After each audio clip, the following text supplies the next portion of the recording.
Bonjour à toi derrière ton écran, tu vois cette vidéo le jour, bonsoir, c'est le soir, dans l'émission, je suis avec Antonio Lopin et on est toujours chez Art Top TV de Magid Lebar et Alibi Montana, ou Alibi Montana et Magid Lebar, tu es l'ordre que tu veux, et en fait aujourd'hui on va encore, merci déjà Antonio d'être venu, Ben, merci à toi de m'avoir invité.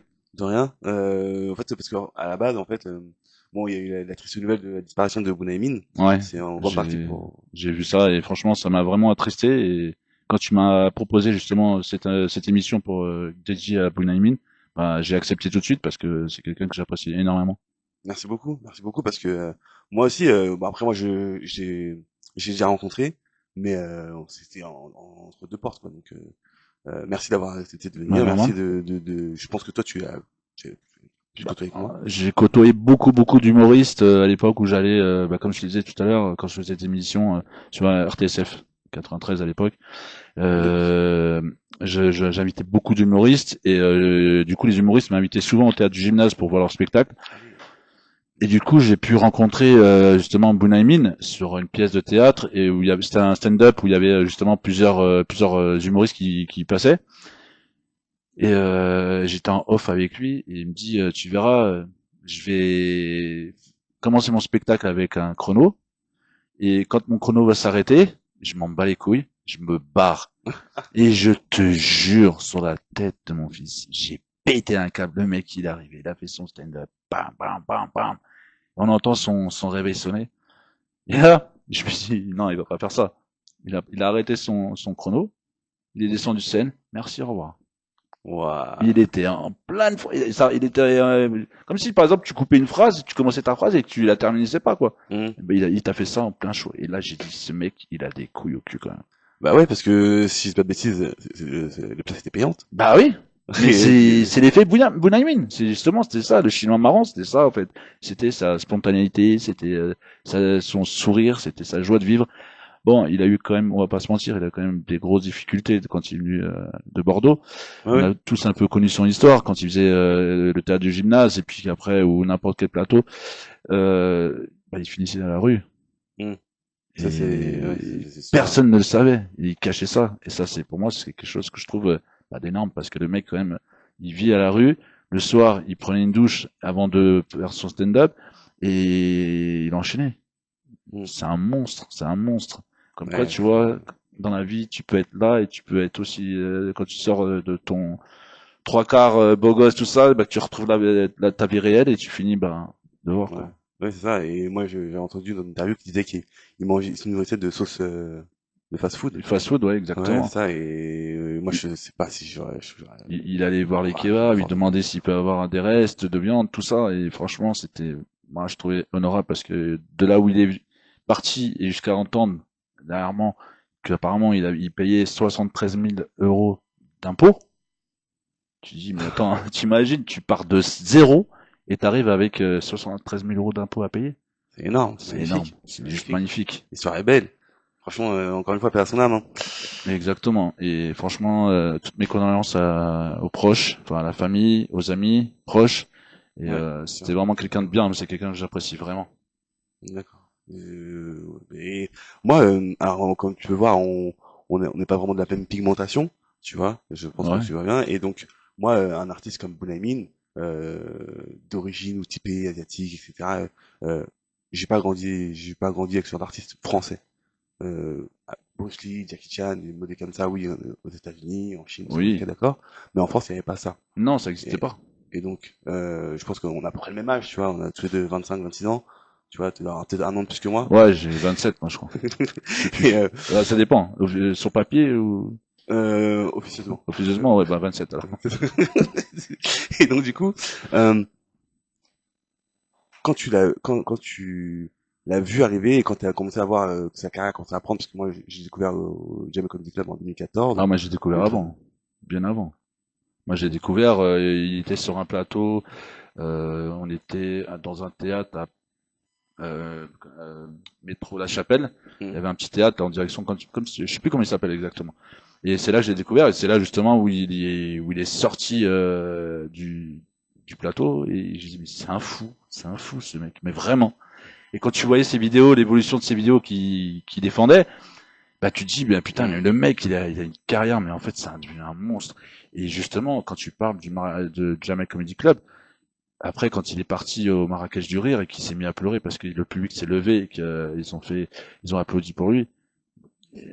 Moi, ça m'a ému, ça m'a touché. Je vais pas te mentir, mais moi, j'avais ma petite larme à l'œil parce que quand tu sais d'où vient l'homme Ouais. et ce qu'il a été jusqu'à dernièrement, bah, tu dis c'est une belle carrière. Et franchement, pour moi, je n'arrive pas à comprendre son geste en fait, parce que on parle pas de suicide, mais il faut savoir que Bunaimin Ouais. a été interné sur l'île de la Réunion. Son manager l'a emmené sur l'île de la Réunion pour le faire soigner parce qu'apparemment il avait des crises. Il partait là-bas sur l'île de la Réunion justement par rapport à ses problèmes psychiatriques. Mm. Mais c'était pas un gros problème pour moi. Je pense que c'était pas un gros problème. C'était juste un mal-être qu'il avait parce qu'il parlait souvent de sa famille, de son frère, qui avait été rejeté par la famille. Et c'est ce que j'ai cru comprendre. Mais après, est-ce que c'est vrai ou pas? Ça, c'est les dires de chacun, tu vois. Ça c'est ouais, c'est entre eux. Après ouais, c'est vrai que mais ça c'est des choses qu'on en parle de plus en plus maintenant, les problèmes psychologiques, etc., les maladies psychologiques. Mais faut savoir que beaucoup de gens sont atteints de ça, hein, enfin, les chiffres sont affolants. C'est comme Moi, j'ai entendu parler, après, est-ce que c'est faux, est-ce que c'est vrai? J'en sais rien, mais j'ai entendu souvent dire que les Chinois, quand ils venaient en France, ils avaient un problème ils étaient atteints de problèmes psychiatriques. ça m'étonne pas. Je Ça sais pas m'étonne pas. pourquoi. Alors ils ont Ça dit, m'étonne pas. les Français, enfin les médecins ont pensé, est-ce que c'était pas l'eau qui faisait ça, le fait de boire de l'eau, l'air, on n'a jamais su. Ah oui, d'accord, ok. C'est sur cette direction-là. Je pensais pas. Est-ce que Mais c'est un effet, j'en sais rien, mais Boone, je sais pas. Mais en tout cas, les médecins disaient qu'à l'époque, à une certaine époque, ils disaient que les Chinois, ils venaient, ils se faisaient souvent interner après en psychiatrie quand ils venaient en France. mais Quand ils restaient un peu longtemps, pas quand ils restaient pas sur des courts séjours. bah après, c'est vrai que c'est deux cultures différentes, donc forcément ça joue. Moi, je sais que voilà, de ce que je vois et de ce que j'entends, c'est que très souvent, bah, il y a tellement de différences culturelles entre les deux pays que Est-ce que putain, la différence de culture fait que tu peux avoir un problème psychologique? oui. Ah moi, bon, moi en tout cas oui. Quand je pour trancher, oui, oui, carrément. Oui, D'accord. bah, parce que il me faut un exemple là pour illustrer mon propos. Je sais pas, mais ben, je vois que l'esclavage, du coup. Je suis désolé. Mais non, mais non, mais ouais, l'esclavage. Bon, on passe sur ce sujet-là. Donc en gros, moi j'arrive dans un pays où le noir est considéré comme une sous-espèce, etc. et tout. Bah forcément, je pense que ça va me détraquer le cerveau. Je peux rien Oui, dire. on vit avec ça, ça je suis d'accord avec toi. Je sais pas. Ouais, ok, C'est bref, dur. d'accord. Non, mais je suis d'accord avec toi. On peut en parler, hein, parce que le quand non, là tu pointes du doigt sur la communauté africaine. Moi, je vais te parler un petit peu de juste moi de ma jeunesse entre guillemets. Moi, j'ai eu des Africains et des rebeux qui venaient tous les jours m'agresser. Ils me crachaient dessus, ils me traitaient de sale portugais. Ouais, c'est pas Pour gentil te d'ailleurs. dire, pour ça que il y a des communautés qu'on n'en parle pas trop parce que nous on n'aime pas trop notre communauté, on est fiers de ce qu'on est et quand on est portugais, bah oui on est fiers et on parle pas beaucoup. C'est une communauté qui parle pas beaucoup et qui fait pas beaucoup parler d'elle aussi. On va pas se mentir. À part au foot. À part au foot. Oui, t'as bien. D'ailleurs, merci CR7 hein, parce qu'en plus il est de chez moi, il est originaire de l'île de Madère. J'en suis fier. D'ailleurs j'ai le gros drapeau ici, regarde comme tu peux le voir, Aïe, aïe. je le représente. Mais oui, moi à l'époque, j'avais un mal-être par rapport à ça aussi. Et pour ça que quand je parle de ça, c'est juste pour te dire que je peux comprendre votre mal-être aussi, pas vis-à-vis de l'esclavage, parce que c'est pas quelque chose que nous on a vécu, mais par contre, de pointer du doigt des communautés, je trouve ça tellement bas et j'ai tellement l'impression que ça devient de plus en plus commun. Et ça m'attriste parce que à l'époque, je pense qu'on est de la même génération, on était tous unis, soit black, blanc, Ouais. beurre, chinois, rebeux, enfin israéliens, juifs, enfin, toutes ces communautés-là, on était tous réunis. Et aujourd'hui, j'ai l'impression qu'on est en train de tout faire pour diviser ces communautés. Ah oui, c'est sûr. C'est sûr qu'il y a un travail là-dessus qui est en train de se faire, hein, mais on est plus intelligent que ça. On va rester unis. On va croiser les Croise doigts. les doigts, croise les doigts, croise les doigts, croise les doigts. Bon, Restons unis en tout cas. euh, pour revenir sur Boone, est-ce que tu penses que, parce qu'il avait un humour assez dérangeant, Ouais, est-ce que tu penses que euh, il a encore ce genre d'humour a encore sa place aujourd'hui bien sûr, bien sûr. Et je pense qu'il faut continuer dans cet état d'esprit parce que c'est ce qu'on a besoin. Moi, quand je consommais des vidéos sur YouTube de Bunaimin, ben, je pleurais de rire, mais vraiment. Mais c'est tellement culotté, et tu t'attends pas, quand tu vois le personnage, tu te dis, mais jamais il va parler comme ça. Et Ah non, c'est vrai. quand il parle, moi j'ai un petit, je me rappelle d'un petit sketch où il parlait de justement de ces petites mouches la mouche française qui vient, qui vient qui vient autour de ton oreille, qui te dit, je vais te piquer fils de pute, je vais te piquer fils de pute. Que la mouche marocaine, enfin le moustique marocain, lui il va venir, et il va te piquer direct fils de pute, Yes, ouais, tu je vois. me rappelle cette blague, ouais. Et voilà, c'était du Bunaimin tout craché. Mais qui sait aujourd'hui qui aura les couilles de parler comme lui? Je pense qu'il y en Mais, a pas beaucoup. ouais, c'est ça, je suis en train de réfléchir à ça, c'est vrai que oui, je vois pas beaucoup d'humoristes. Après, je fréquente pas non plus tous les humoristes de. Et puis lui, il tapait dans toutes les communautés, hein. Il avait pas Ouais, peur, enfin, hein. partout, ouais. Que ce Ouais, soit les franchement, Arabes, les Noirs, les Chinois même de sa propre communauté. Il en avait rien à foutre quand il parlait de la ligne 13, qui pue. Non mais sérieux, Bunaimin, waouh. Non, Bunaimin, c'était vraiment un grand monsieur. Et il avait sa place aussi, je pense, pour moi, dans le milieu du cinéma. Il avait vraiment sa place. C'était un très mm. bon acteur aussi, on va pas se mentir. Et ce qu'il était devenu, eh ben, pour moi, c'est un grand monsieur, un très grand monsieur. Et je pense qu'on va tous aujourd'hui le regretter. Mais on regrette déjà. Moi, j'ai vu les réactions de certains médias et tout par rapport à son décès. Je me rendais pas compte que c'est pas comme si je me rendais pas compte qu'il y avait un tel impact en fait dans via la scène parce que il a fait du cinéma et tout dans pas mal d'œuvres, mais il a pas non plus une carrière.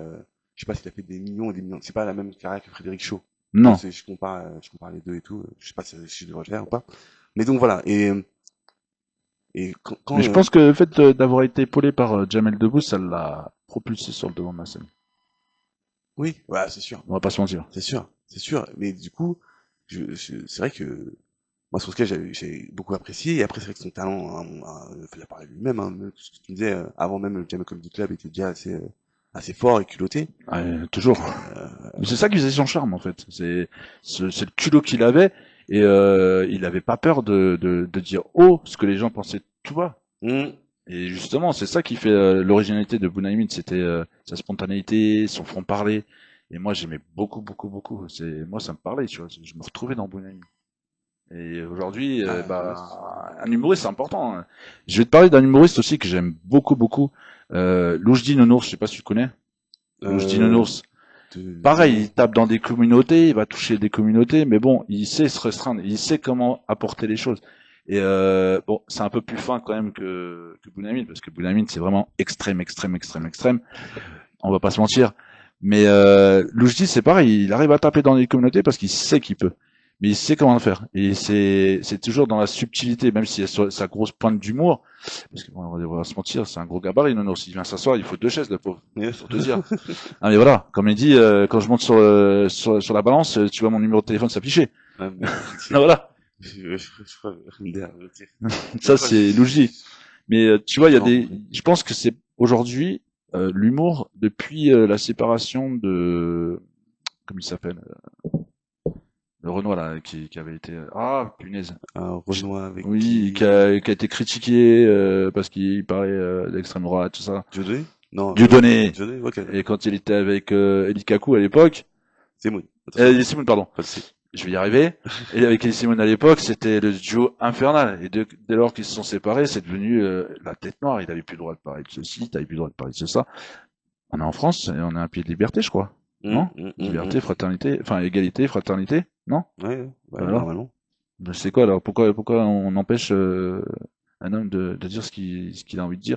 Parce qu'aujourd'hui, il faut pas parler de telle communauté, il faut pas parler de telle communauté. Pourquoi? Alors qu'avant on en parlait, il y avait aucun problème. Ouais, bah, c'est parce que maintenant, la parole va beaucoup plus vite, je pense, Via Internet, oui, je suis d'accord. etc. Donc, et après, moi, de ce que je constate, c'est que vraiment, la politique, c'est un métier aussi. Et donc, quand la politique rencontre l'art, etc. et tout, ça fait que ils ont pas les mêmes codes, ils ont du mal à se comprendre. C'est comme, je sais pas, Ah, bien sûr. tu rencontres une nouvelle personne et tout, un nouveau collègue, Est-ce qu'on voilà, peut parler de justement du film de Jamel Debbouze, Indigène, qui a été, voilà. comme par hasard, très médiatisé. Pardon. Et niveau politique, s'il n'y avait pas la politique derrière, son film aurait jamais vu le jour, d'après ce qu'on m'a dit. Je vais pas te dire qui, mais de source sûre, s'il n'y avait pas la politique derrière, Jamel Debbouze aurait jamais pu sortir son film. Oui, ça m'étonne pas. Ça m'étonne pas. Ça m'étonne pas. Ça m'étonne pas. Il y a une invitée qui vient d'arriver pour la prochaine émission. Bonjour, bienvenue. T'inquiète pas, on va te recevoir. Tu peux... Bonjour. Et Et pourquoi je te dis ça? Parce que quand tu vois Omar Sy avec son film sur les tirailleurs, pareil, ben, on l'a empêché quasiment de vouloir sortir ce film, bizarrement. Et Jamel Debbouze a fait quasiment la même chose avec les indigènes. Bizarrement, aucun problème. ouais, Donc bah c'est après, vraiment politique tout ça, tout est autour, tout touche à la politique. Pour moi, ah, c'est c'est sûr. l'impression que j'ai. Oui, oui, c'est sûr. Bah, moi, personnellement, le cinéma, c'est un média de masse. Alors, faut savoir que monsieur est aussi dans le cinéma. Oui, C'est un de tes métiers. un de on va dire plus une passion. Une Plus une passion. Ah passion, bon? ouais. Parce que j'en ai pas fait un métier, on va pas se mentir, j'ai mon métier de tous les jours. Mais oui, j'ai tourné plus de 1300 clips, j'ai 7 séries, dont une série avec Nawel Madani, Ah jusqu'ici tout va oui. bien, dans l'épisode numéro 6. Faut que je la regarde. Ouais, elle est vraiment énervée cette série. Elle a été classée dans les meilleures séries internationales parce que sur Netflix, elle a été vue dans le monde. Ouais, Et c'est juste j'ai vu, ça fait un magnifique. buzz. Et j'ai fait aussi une caméra cachée avec Greg Guillotin, le pire stagiaire, Ok. l'installateur d'alarme, qui était génial. Greg, c'est quelqu'un d'authentique. Pareil, j'aime beaucoup. Et ouais, bah après, qu'est-ce que j'ai fait d'autre? J'ai fait des caméras cachées pour des enterrements de jeunes garçons, enfin, des demandes en mariage. Euh, Bon. j'ai fait pas mal de rôles, mais le rôle qui me colle à la peau à chaque fois, malheureusement, désolé, mais c'est le policier. C'est ouais, c'est dans tous les Ouais. services de police, hein. Le mafieux, j'ai tourné peut-être trois clips et j'ai fait la série avec Nawal justement où je joue un petit peu le rôle du mafieux. Mais ouais, le rôle qui m'est plus attribué en général, c'est le rôle du policier. D'accord. Ok. Et on me voit Oui, très souvent, bah, par exemple, j'ai donné quelques titres. Weshden Anissa, où je toque à la porte avec un vrai officier de police judiciaire. C'est un ami. Et ok. il a tourné avec moi dedans. J'ai tourné dans Niska Chassalam, shoot balle dans la tête. Là, j'ai pas le rôle du policier, par contre, j'ai le rôle du sniper. D'accord. Ouais. Ensuite, Jules Majoli, j'ai fait le maton quand il sort de prison. Et moult.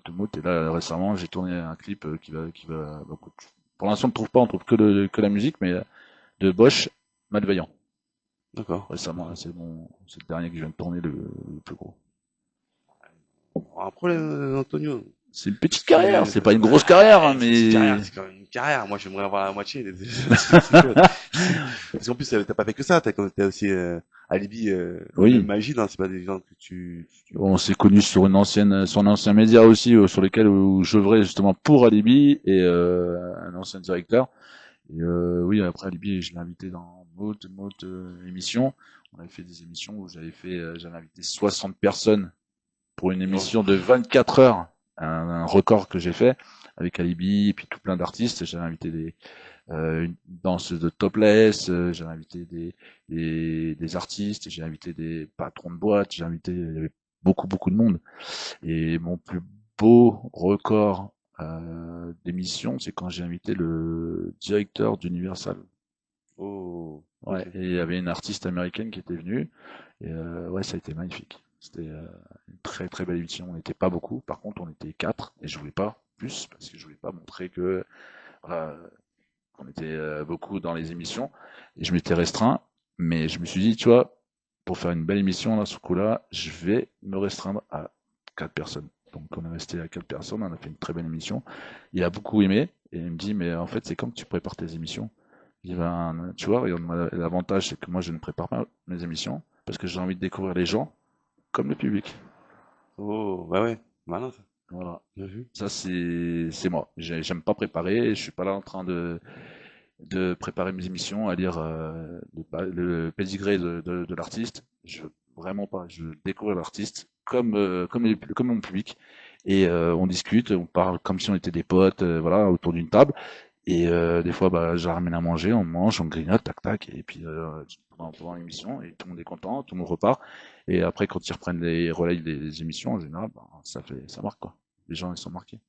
Il y a pas longtemps, je sais plus qui c'est qui m'avait dit, ouais, tu te rappelles, tu m'as donné la force sur tel clip, j'avais ramené une maison. L'autre, je l'ai fait passer lundi, pareil. Lundi, j'ai fait ses premières émissions. Je savais même pas. C'est un pote qui me dit, mais tu sais que t'as été le premier à faire son émission. Je dis, ah bon? Un truc de fou. Et deux artistes qui sont archi connus aujourd'hui, que j'ai fait leur première émission, et ça je tenais vraiment à le préciser parce que c'est mes chouchous. Ok, Le groupe Kalema. ok. Kalema, j'étais le premier à faire leur interview à la radio. C'était dans ma toute petite radio à Épinay-sur-Seine, c'était avec France en musique, je sais pas si tu connais. Oui, oui. Et je œuvrais là-bas aussi, dans ce média, et j'avais ramené Kalema, ils n'étaient pas connus, et après je leur ai fait une première date de booking à Gare de Lyon, dans un petit restaurant portugais. Et comme ils passaient pas en France, pareil, ils ont envoyé, ils sont partis avec leur manager au Portugal. Et un jour, je regarde, je vois des 30 millions de vues. Je dis, wow, c'est quoi ce délire? C'est Kalima. Et on s'est revus à mon travail parce qu'ils sont venus faire une loc à mon travail. Et du coup, on s'est croisés, ils étaient choqués. Et puis, ah, qu'est-ce que tu fais là et tout? Et bam, voilà, ils ont percé. Et franchement, j'en suis très, très, très fier. Aujourd'hui, c'est des artistes reconnus en international. Et franchement, j'en suis très fier. C'est Ouais, ma plus belle fierté. ah, tu m'étonnes. Ouais, j'ai envie d'applaudir. Ouais, Kalema, félicitations. Félicitations à vous. Waouh, ah oui, mais donc, alors pour toi, tu considères que tout ça, ça appartient à notre côté passion, même si tu as pu, je pense, des fois être rémunéré et tout, Oui, différemment et tout. au-delà de l'argent, on s'en fout de l'argent. C'est moi pour moi, hein, je parle pour ma part, parce que mes 5 premières années, j'ai pas été rémunéré. Mon premier cachet, et je le remercie d'ailleurs, et je lui fais un gros, gros, gros, gros, gros big up. C'est un grand monsieur qui m'a donné mon premier cachet. C'est quand, c'est Mac Taylor, Ok, général, suivant comment vous voulez l'appeler. Il revenait, il venait de perdre son frère il y a 2 ans auparavant. Et moi, j'ai fait beaucoup, beaucoup de clips avec So. Et on avait fait, enfin, que je sois dans le clip ou que je ne suis pas, j'avais toujours ma petite patte dedans. Et j'avais ramené des figurants ou d'une voiture ou un lieu ou un autre, tu vois. Il y avait toujours quelque chose que moi j'avais fait. Et donc après, il a perdu son frère Bigot. Donc il avait arrêté forcément. pendant 2 ans, je crois. C'était 2 ans qu'il avait arrêté, si je me trompe pas. Et quand il a refait le son intro pour son frère Bigot, il m'a demandé de venir. Et donc je joue encore le rôle du CRS dans le clip. Et il me dit à combien je te dois? Frérot, je sais pas, moi j'ai jamais été rémunéré, je peux pas, j'en sais rien du tout. Il me dit tiens, et il me tend un billet de 100 euros. Et il me dit ça c'est ce que tu dois te faire rémunérer. Et il me dit à partir d'aujourd'hui fais-toi payer parce que on te respectera plus en te faisant rémunérer que si tu l'étais pas. Et quand il m'a dit ça, depuis, après, j'ai toujours continué à me faire rémunérer. J'ai dit non, maintenant c'est plus gratuit, ça y est, c'est fini. Les gens commencent à faire un peu la gueule, C'est- mais ça va de soi. Quand tu prends du level dans ta passion, tu es obligé de te faire rémunérer. Rien n'est gratuit dans la vie, Mm, malheureusement. mm, Et mm, ton mm, temps, il est compté, ton essence, il est compté aussi, les kilomètres dans la voiture sont comptés. On en parle de tout ça. mm. Les gens, ils Ouais, se rendent pas compte. Et du coup, je me suis toujours fait rémunérer, les gens me respectaient, et quand je leur dis c'est temps pour tant de temps, et ben les gens me rémunéraient à hauteur. Sauf que ce qui m'a vraiment grillé dans le milieu, on va pas se mentir, c'était Weshden. Weshden, ça m'a cramé, et arrêtez là, avec. non, mais Euh, après, j'en suis fier, attention, hein, parce que comme j'ai dit à Feneux, hein, moi au travail ou dans la rue, encore il y a pas longtemps, hein, et il y a un petit jeune qui m'a reconnu, et il était content de faire des photos avec moi. allez. Mais ouais, ouais. Et pour te dire même que dans les cités, je suis pas emmerdé. Je rentre dans les cités, ah c'est le flic des clips, tu vois. Non, Yes. ça c'est énervé. Mais la reconnaissance envers les jeunes, justement, c'est ça, c'est ce qui est magnifique, c'est de voir les yeux des Mm. ados ou des enfants. Ils prennent une photo, ils savent que toi t'as côtoyé un artiste connu, ils disent waouh, c'est le flic des clips et tout. Alors ils veulent leur petite photo. Et moi, je suis qui moi pour refuser? Je suis personne. Mm. Je suis personne. Donc oui, j'accepte et je m'en fous. Et même jusqu'à ma mort s'il faut. Mais oui, je suis quelqu'un vraiment de passionné avant, au-delà de l'argent. C'est pour ça que je te dis, la passion avant l'argent. L'argent, ça contribue. Mais ta passion, c'est au-dessus de tout, quoi. Ça va être au-dessus de tout. Et une phrase que je vais dire, parce que personne ne se dit aujourd'hui d'être comédien, il faut toujours, toujours croire en ses rêves. Mm. Parce que quand tu crois, tu peux soulever des montagnes. Croyez-moi. Voilà. D'applaudir. J'ai envie d'applaudir.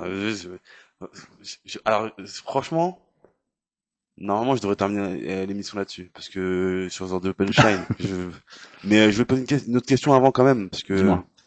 j'étais avec moi, j'en profite, hein. Comment t'es arrivé dans ce milieu-là? Pourquoi en fait? Parce que du coup, Ah, le truc tout con, hein. Je suis arrivé là-dedans, j'étais en club à l'époque. Je travaillais en club en gros, je mettais des robots performeurs. J'avais une équipe de robots performeurs. J'avais des gogo danseuses. J'avais des ah ouais, stripteaseurs. Je plaçais tout plein de personnages un peu euphoriques. J'étais souvent, on avait à l'époque, ils avaient organisé la Black Circus en club. C'était à la Place Vendôme. Au Vendôme d'ailleurs, le club s'appelait le Vendôme. Et le dimanche et le lundi, c'était la Black Circus. Il y avait des animaux, il y avait des nains, il y avait vraiment le concept de circus quoi. C'était vraiment un bon concept et que j'adorais. Et je me suis dit, tiens, il faut que je place aussi, tu vois, j'ai rencontré des belles personnes, j'ai rencontré des joueurs de foot, j'ai rencontré Gary Dourdan que j'ai mis aussi, que j'ai réussi à placer, le métis aux yeux verts dans les Espers, ok, ok, c'est les trop. Espers de Miami. Et j'ai placé plein d'artistes après en club, et du coup, bah, ça m'a donné encore plus l'envie justement de continuer, et j'ai commencé comme ça. Donc je plaçais des filles. Et un jour, il y a un mec qui me dit, bonjour, est-ce que ça t'intéresse? Je vois que tu places telle personne. Je dis, est-ce que ça t'intéresse de faire des clips? Je dis, pourquoi pas? Pas moi, hein, mais de placer de la figuration. J'ai dit, pourquoi pas? Je sais pas comment ça marche. Et je me suis renseigné sur Internet, j'ai regardé sur Internet, et je regardais un peu les tarots, de la figuration. Ben, je vois que ça payait pas de ouf. J'ai dit, vas-y, on va essayer. J'ai commencé comme ça. Et je donnais l'argent au lieu de garder une partie pour moi, je plaçais directement, je donnais tout aux intervenants. Et un jour, on m'a demandé de placer 200 personnes pour le clip Watibe Bigali.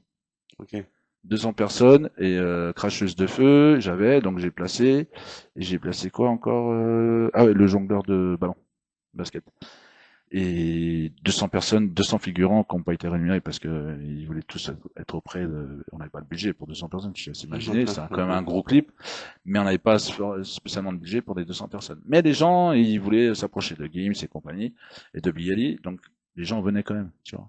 ah bah oui, Et quand je faisais mes annonces, je disais gros clip, recherche figuration pour gros clip avec gros artistes, mais je disais pas qui c'était, tu vois, jusqu'à qu'ils arrivent et quand ils venaient sur place, waouh, truc de ouf et tout.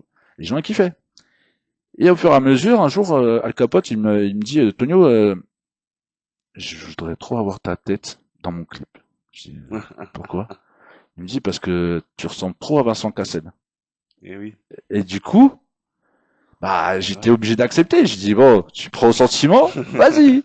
Donc au début du clip Mongo Dorak d'Al Capote, je joue le rôle du keuf hein, comme d'hab. Et ensuite j'ai une phase où je suis comme ça, mode posé, mode énervé à la Vincent Cassel, tu vois. Et ben ça a pris vraiment de l'ampleur. Et depuis ce jour-là, bah, j'ai commencé tout plein de tournages, j'ai rencontré plein de réalisateurs, comme Charlie Clodion, qui est un très grand ami et puis quelqu'un que je respecte beaucoup dans le milieu parce que c'est quelqu'un qui a fait des très beaux clips, toujours à chercher des nouvelles techniques, à chercher. Non, Charlie Clodion pour moi c'était l'un des meilleurs réalisateurs français, au-delà de c'est ce qui dit. se fait aujourd'hui. Mais pour l'époque, c'était le réalisateur le plus demandé, tu vois. Il a même refusé à Youssoupha de tourner un clip. Bon. Mais attention, Youssouf, faut savoir que Youssoupha aussi, il voulait gratter de l'argent et le mec il lui a dit non, vas-y c'est bon, je vais pas baisser mon pantalon pour toi quoi, tu vois, c'est pas possible. Je te donne un tarif, c'est tant et puis voilà, point. Et voilà, c'est parti comme ça et j'ai rencontré d'autres réalisateurs et puis de fil en aiguille, j'ai tourné et voilà, jusqu'à aujourd'hui 1300 clips. 1300 clips. Et ben, j'espère que tu feras encore 1300 autres clips. On Et espère, c'est pas terminé, hein, tu sais. Je me dis que bon, c'est vrai que les gros artistes doivent être plus trop de ma tête justement, comme je te dis, à cause de Weshden, Juma Jolie, Niska, ça c'était les gros clips phares, hein, parce que je crois que c'est à base de 150 millions de vues, hein, quand même, hein, on va pas se mentir, hmm, sur Niska et Joule, je crois. C'est des millions de vues, mais je lâche pas l'affaire parce que je me dis, tu vois, les petits, les petits artistes que je fais, ça peut être des gros artistes demain comme oui, Weshden. Quand je suis arrivé avec Weshden, c'est elle pas. n'était pas connue. Et personne n'aurait imaginé que ce son allait cartonner de ouf.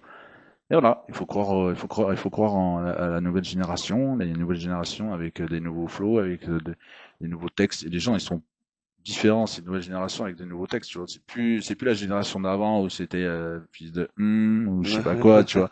Ça a changé. Mais moi, je vais te poser une question maintenant, parce qu'il y a une question qui m'est arrivée à la tête. Est-ce que tu préfères le rap d'avant ou le rap d'aujourd'hui? Ah, ça, c'est une question que c'est la première fois que bah, franchement, moi, j'aime les deux. Non, J'ai, non. Si on doit te donner un choix et que t'as pas le choix de choisir. on me met un pistolet sur la tempe, faut que je choisisse et tout, un des deux. Bah, je veux dire, allez, en rap français, Hmm, bah, j'ai rap d'avant. on est Rap d'accord. d'avant. Il y avait plus de textes, c'était plus posé. Ouais, Justement, sur ça, TikTok, je parlais ça. d'un clip qui est phénoménal, euh, où il y avait tous les clips, tous les artistes réunis sur un titre. Et quand tu voyais, ils rappaient en fait, ils parlaient, mais ils rappaient en même temps. Je sais pas si tu vois ce que je veux dire. Avec Diams, il y avait Kerry James, il y avait Booba. C'était quand ils étaient au tribunal. Je sais plus le nom D'accord, oui, du. c'est pas juge non coupable, c'est pas accusé, c'était, Ah, non, je serais et ben ce titre-là, pour je moi, très bien. c'est le titre phare du rap français parce que c'était des passe-passe, tu vois. Il Ouais, parlait avec, il y avait justement, il y avait Mac Taylor dedans. Et je disais justement ce titre-là, c'est phénoménal. Qui c'est qui serait capable de faire un titre comme ça aujourd'hui? ben, Personne. il y a une version aujourd'hui actuelle avec Jul, tout Non, qui est très organisé, non, tout non, non, non, ça. non. Tu vois Jul faire un titre comme ça, toi?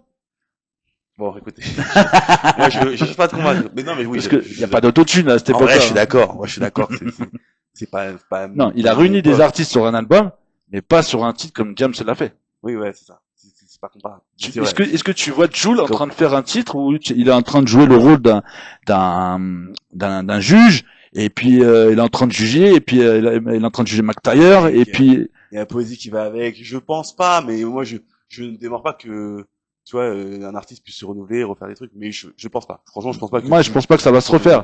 Mais est-ce que tu vois ces artistes d'aujourd'hui refaire ce que Diams a fait dans ses titres? je pense pas. Parce que, Voilà. en fait, il y a très peu des artistes comme ça qui ont la même créativité. Aujourd'hui, j'ai l'impression qu'on se laisse aller. Qui se reposent sur leurs acquis, ouais, la dernière fois, je regardais un clip.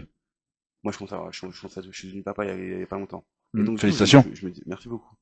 Et je me dis, mais les clips d'aujourd'hui, le rap d'aujourd'hui, la majorité, je sais pas si je pourrais écouter ça, regarder ça, laisser mes enfants écouter ça, tu vois. Et alors qu'à l'époque, c'est vrai que moi, je me souviens, les clips que je voyais, les trucs et tout, certes, des fois, il y a de la vulgarité, mais la plupart du temps, il y avait un message avec une très belle forme, une très belle poésie, Bien sûr. très belles images.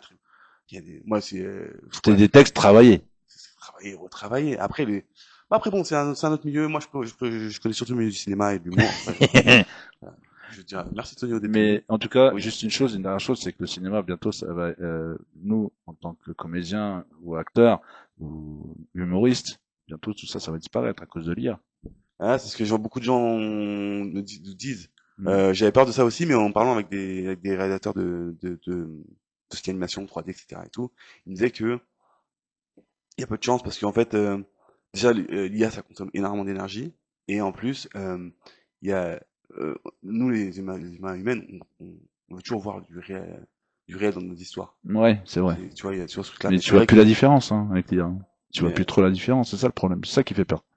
oui, oui, c'est vrai. C'est vrai qu'il y a, Et moi, c'est sur un autre débat. J'ai une autre émission, il y a une autre émission attends, je après. termine juste sur un dernier Toujours truc. pas. Juste une dernière chose, c'est que moi j'ai un ami qui est doubleur de voix Oui. et il a fait des très gros films et justement à cause de l'IA, il Ah, est en par train de perdre son métier. par contre, ça, je suis d'accord. Tout ce qui est, non, stop, on arrête là. Allez, On en parlera en off. Merci beaucoup, merci à Anthony. toi, merci de ton invitation. De rien. En tout cas, toutes mes condoléances à la famille, aux amis proches et à tous ceux qui l'ont aimé et qui l'ont approché. Bunaimin, t'es un amour et reste comme tu es, même au paradis. Je sais que tu vas insulter le bon Dieu, mais pas su salam de ma part. Allez, gros bisous.